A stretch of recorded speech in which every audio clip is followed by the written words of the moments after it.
hear about the Muslim boy who had two mums? No? Okay. So, in spirit of Pride Month, the kids in school are being taught that it's okay to have two mums. And I think it's a joke, right? But this Muslim kid gets up and says, I have two mums, and the teachers are so happy, and they get him to explain to the class and everyone what it's like to have two mums. And the boy gets up and says, yes, my dad has two wives. And you know what's crazy, right? That didn't go down well with the teachers, and it didn't go down well with them, right? But it's funny though, isn't it? Look, isn't it ironic how if a man wanted to take care of two women in an honourable way, where he protects and provides for them, that's illegal. But you want to marry your pet dog, identify as an elephant, or have as many girlfriends as you want, then everything is okay. Wallahi, talk about hypocrisy. Not ridiculous. That's not ridiculous to say that. La ilaha illallah.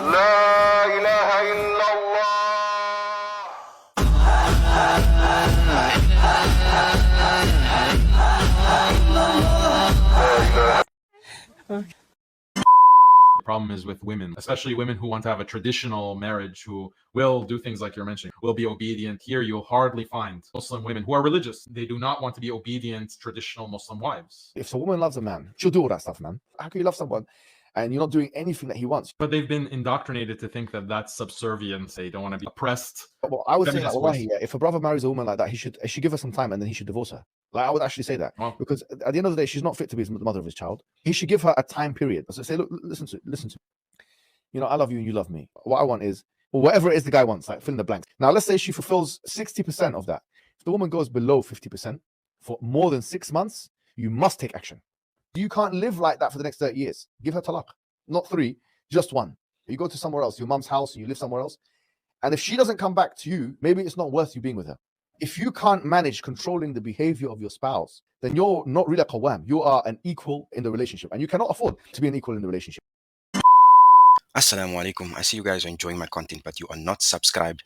Please consider subscribing and don't forget to like this video. Jazakallah. I certainly won't deny that there are feminist tendencies becoming popular within the Muslim community, and it is affecting our sisters in terms of their attitudes towards men, their observations on men, how they perceive men, and it's obviously causing this this battle between men and women, this gender war thing that's actually happening even amongst, or more so amongst the non-Muslim communities.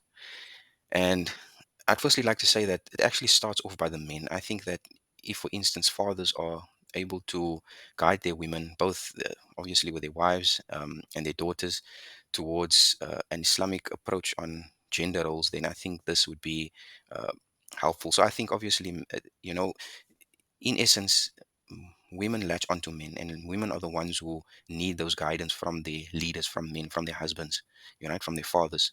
So I think it starts by men. And once this is done correctly, then I think it becomes much easier, and hopefully it does as the generations continue, within the Muslim societies, or the Muslim society. And then I think even in today's day and age, I don't think it's all doom and gloom, although, like I said, there is this increase of feminism amongst our sisters, but I don't think it's all doom and gloom. I do think that there are quality people out there, both sisters and brothers, for the vetting process, for marriage and relationships and so on, where things can really, be done smoothly, can be done in a positive way. And yeah, I think people should rather be hopeful. Oh no, I'm devastated.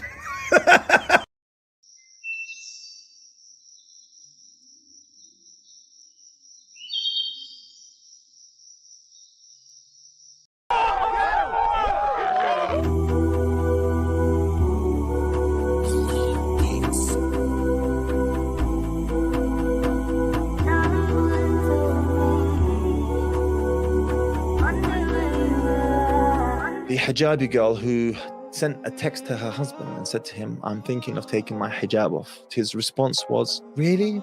Okay, how come, babe? And she was like, oh, I just don't feel comfortable anymore. And he was like, whatever your decision is, I support you. She wasn't serious, and she put up that message trail on her Instagram thinking that she's flexing to the world. Look how nice my husband is. Look how hmar your husband is. He is so pee-whipped. that he would even agree to you removing your hijab, directly disobeying your Lord, and having other men, no less, gaze upon your body. And this is something that you believe is a flex. No, this is not a flex. This may well have been a competency test that he failed abysmally, by the way.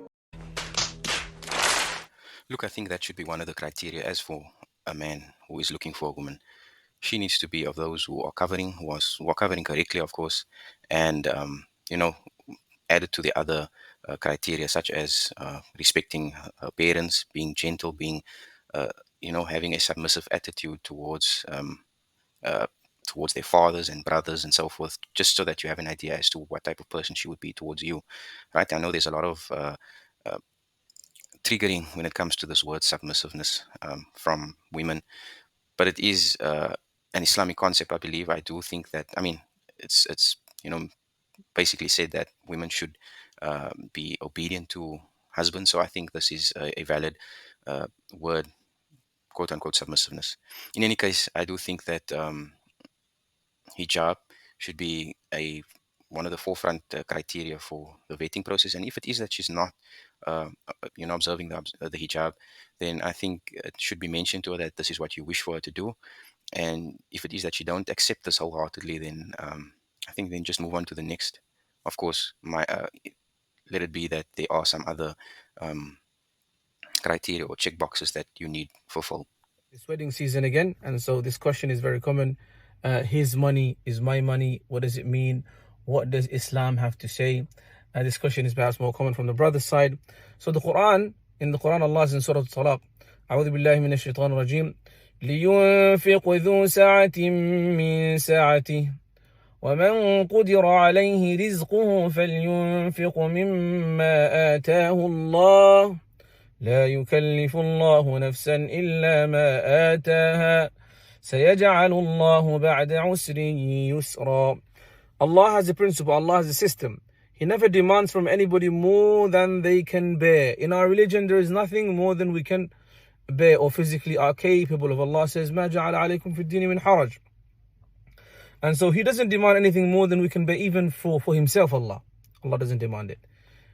He doesn't demand from anyone more than they can bear, nor from the wife, nor from the husband. And so the husband is required to provide financially, yes, and provide best of his ability, to try his best to make as much money as income as possible for the family, okay, and spend generously.